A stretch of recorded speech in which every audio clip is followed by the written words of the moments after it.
Solve. 3 times the absolute value of w minus 8 is equal to 37.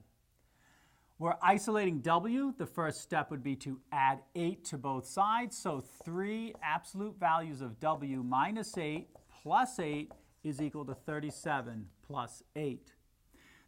On the left-hand side, it simplifies to 3 absolute value of w. On the right-hand side, it simplifies to 45.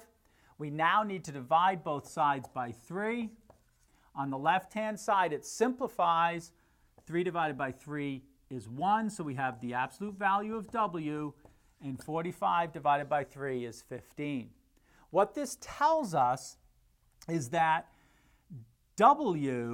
that if we have the absolute value of w equals 15, then w is 15 units from 0 on a number line.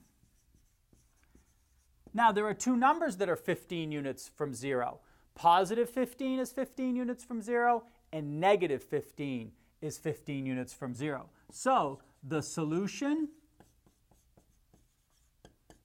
is 15 and negative 15.